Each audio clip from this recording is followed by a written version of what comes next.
Hey, what's up you guys? Welcome to the YouTube channel. My name is Ruslan G, and this is the Ruslan G experience for everything to do with health, wealth, and happiness. And you've come to the right place if you care about any one of those three things. And in today's episode, we're gonna be talking about how to create passive income with $500. And if you follow Graham Stephan, you've probably seen a video a couple months back where he did a very similar episode. I'm gonna be doing something a little bit different, talking about things that he mentioned, but also talking about things that might have not been mentioned there that I think that you could do to make passive income every single month. So without further ado, let's dive right into this one.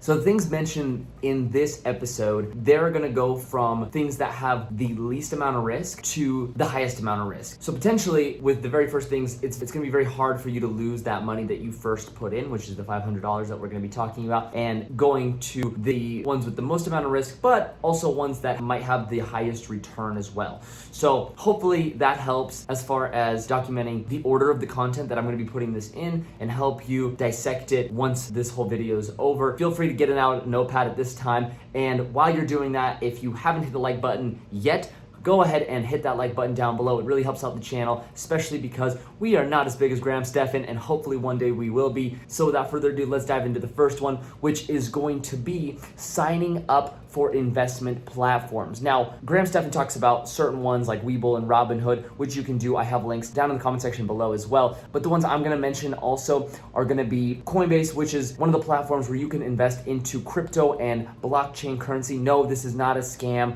This is actually a legitimate platform, just like Robinhood, except this one specifically goes into cryptocurrency and blockchain technology. On Robinhood, you can invest into stocks. On WeBull, you can invest into stocks, but here you can only invest into cryptocurrency. So once you deposit your first $100 into CoinBase, they're actually gonna give you $10 when you invest that $100. So you have to deposit it, invest it. You can buy any cryptocurrency. I believe you can even buy US dollar coin, which is pretty much a digitized version of the dollar. Once you put that $100 in, they'll give you $10. Use the referral code down below. And another one that I personally like to use is M1 Finance. And M1 Finance is gonna be doing a very similar thing with CoinBase. As soon as you start up an account, you deposit $100, you use the referral link down below as well. They're gonna give you a $10 investment that you can put into anything. Now, if you think about it, $10 doesn't sound like a lot, but if you would have put $10 into Bitcoin just 10 years ago, you would have millions and millions of dollars today. So if you think about that, $10 can go quite a long way. And again, you have $500, so you can do all of these things. The one that Graham Stephan did mention in his video, which I'll mention here as well, is Chase. And Chase, if you don't have a personal bank already, Chase is actually gonna give you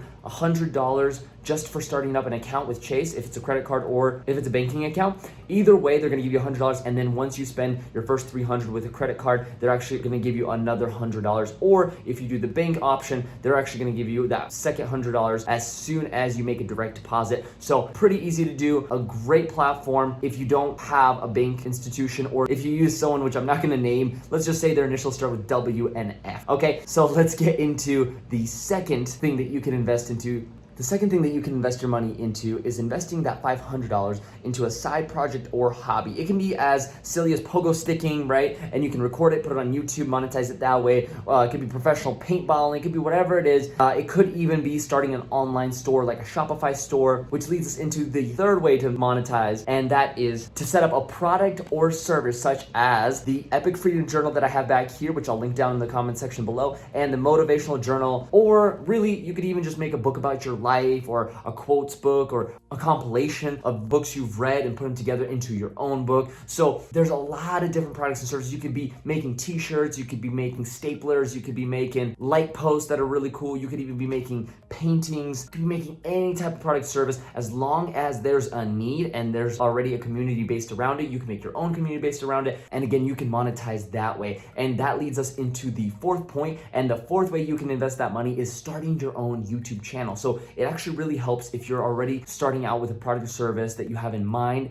And if you can create a YouTube channel around it, like Graham Stephan talks about, and like I'm talking about here in my YouTube video, if you like to make content for others to see, right? If you like being in front of a camera, if you enjoy teaching people, educating people, or just communicating to people, you might enjoy making a YouTube channel. Now, at first, you're not gonna get anywhere. I would even say in the first month, 2 months, 10 months, you might not get anywhere on your YouTube channel. So that $500 might go to waste at first, but eventually, as you create content, stay consistent with it, and make content that people actually want to see and enjoy seeing, they log into YouTube and they see your smug face, they say, oh, I want to go check out this video. This is something that is gonna make you money over the long term, and as soon as you start monetizing, you can actually make money at an exponential rate this way. Your $500 will only go as far as you want it to go doing this route. So you might wanna make a few things like a checklist before you start doing a YouTube channel. Make sure your why is important enough. See, for me, my why is to help people, is to build a community, to create a place where people can go and relate to and follow my journey about health, wealth, and happiness, and hopefully learn something in the end. Eventually, I want to make an education system where people can go and they can learn from me and others around the world on the internet, everything to do with health, wealth, and happiness. Seriously, it's going to be an epic journey. Hopefully you guys follow and subscribe on this channel, because we're going to be going a very, very long way, and hopefully into the future with you guys. So making a YouTube channel is a great way that you can spread the love, positivity, and the cheer across the internet, because I don't see it going away anytime soon. So make your YouTube channel, make yourself known, and maybe create a product or service backing that, so that way you have a way to monetize before you can actually start making money from YouTube itself. So on to the next investment, which is investment number 5, that you can make your $500. And I don't mean doll hairs.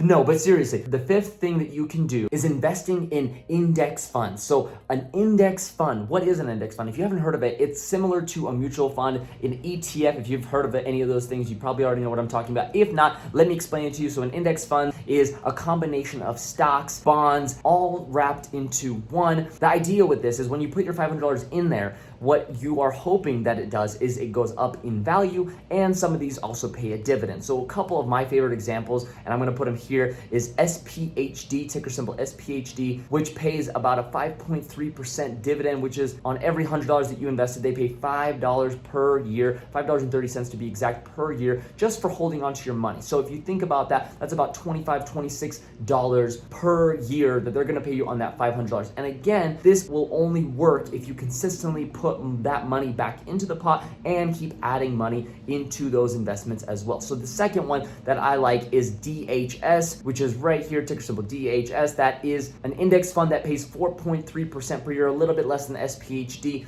but one that has a lot of great names in this fund. So go check it out, do your own research. This is not investment advice, but go check those out. I think you will find this useful, and maybe you might even put some money aside into that while you're doing some of the other ones that I mentioned in this video. So let's dive into option number 6. Number 6 is actually very similar to the last one that we talked about, and this is actually investing into high-paying dividend stocks. So specifically, these are companies. Before it was index funds, so this is a little bit more risky. Again, before you have a group of stocks and bonds that go into this category, but this one is specific to 1 or 2 or 3 stocks, right? So we're gonna pick, I'm just gonna say 3 that I personally like, that I'm invested into for quite some time now, and I believe that these companies will go up in value, but also go up in dividend. And most of the time with dividend paying companies, you're actually only supposed to look at the dividend. I don't even look at the growth rate, especially on the last one that I'm gonna mention here. It actually hasn't grown at all. So if you look at it, it's actually probably broken even at this point. But if you buy at the lows, which is hard to predict, right? But if you can buy at the lows, you see it crash, let's say 10 or 12% in a day, you buy there, usually you can make a pretty significant profit, especially if you time and you know when dividend X dates are, et cetera, and don't sell, because over time, these will go up in value, especially if the companies do really well. So the 3 companies I'm gonna mention here are my personal favorites: Verizon, which you've probably heard of. It's a huge telecommunications company. The second one is AT&T, which is another huge brand in telecommunications, which I think is great, and Altria, which is Marlboro, which you've probably also heard of. They sell MJ products and they also sell wine. Those three companies, Verizon pays a 4.15% dividend, AT&T a 6.9% dividend, and Altria pays a 7.8% dividend, which is pretty high for all three of those companies, and hopefully they also go up in value over time as well. So you can make money on the dividend side and on the actual growth side. So last but not least, I'm gonna include this one because I think it's important, especially for all those hustlers and entrepreneurs out there. This is a little bit more risky if you've never done it before. I've done it personally and it is hard AF. I'm just gonna say at first, when the tough gets going, the going gets tough. So you gotta get really tough when you're pursuing this one. I'm telling you, if you don't have strong bones and you're not ready to take a punch to the face and a punch to the gut once in a while, you should not do this and you should go backwards from this. If anything, you should start at the very first one because that one is gonna have the least amount of risk and the most amount of reward for that risk. This one has a lot of reward if you know what you're doing and if you study it enough. If you follow some of the resellers on YouTube, you're gonna be able to do this without a doubt. But you gotta remember that this is tough, especially in the beginning. So that is reselling on eBay or Facebook Marketplace. So what does this mean? So what this means is you take a product, right? It could be any product you find. It could be on a bookshelf, right? You could take one of these books here. It could be at a library, right? Maybe a library that sells used books. You go find that product, right? Whatever it may be. It doesn't have to be a specific book or a specific product. You find products, you scan the barcodes, right? Or you can type the name into Google, into Facebook, into eBay. I prefer eBay because that's just what I'm familiar with. You can even do Amazon if you take some classes on Amazon. Again, Amazon reselling is a little bit more complicated. You have to have a little bit more experience, but it's an easy way to start if you're starting out on eBay and Facebook. So you take a product, you find a product. Let's say it's this motivational and inspirational booklet. I can scan this barcode here. I can find it that it's selling on Amazon for 10 bucks and on eBay it's selling for 20. I can buy one of these on Amazon. I can ship it to my house. I can sell it on eBay for 20. And in a lot of cases, if you get really smart, what you can do is you can arbitrage this book and you say, okay, well, if it's selling for Amazon for 10, I'm actually going to list it on eBay first. I'm going to find a buyer for this before I even buy this book, right? So someone else buys this book, boom, I want to buy it. I take it from Amazon and I send it directly to their house from Amazon. Now, the only problem with this is these people are gonna get smart and they're probably not gonna buy from you again. They're gonna see the Amazon package and they're gonna say, hey, you bought it from Amazon. You might request a refund. So it can get messy if you don't communicate with the buyer first. I would personally stay away from that route. I know that drop shipping and retail arbitrage is a thing. If you can find this in person and you can take this and you can find a buyer for it, you can buy it, leave it, it may be in a storage shed, or if you have it someplace in your house where you can drop it off, hold on to it, take some pictures, obviously, you list it, you find a buyer, and then once it sells, then you can go ahead and ship it to that person and you can make some serious cash doing this. With $500, I guarantee that you could double that within the first month, or even better, if you really want to hustle, you want it to become your full-time job and you're a hustler, you can go 40 hours a week nonstop doing something like this. You could probably make your $500 into $1,000 within that first week. I believe it. I've done it. I believe that you could do it too. You can pretty much do it with any category of product if you know where you're looking, if you know what you're doing, if you know how to market, if you know how to find the product and sell it. If you want me to do a quick video on this, if you want me to do a detailed video on this, I'm more than happy to do it. But there are tons of drop shippers and retail arbitragers on YouTube, so I'm sure you can find the content there. But if you like this video, hopefully you can go ahead and hit the like button. If there's anything else you'd like to see on this channel, go hit the subscribe button and leave a comment down below so I know you're a supporter of the channel, and maybe I might even do a video on that subject if it's intriguing enough and enough people give it a like. So hopefully you enjoyed this one. And once again, thank you for watching, and I'll see you guys in the next one. Peace out. Bye.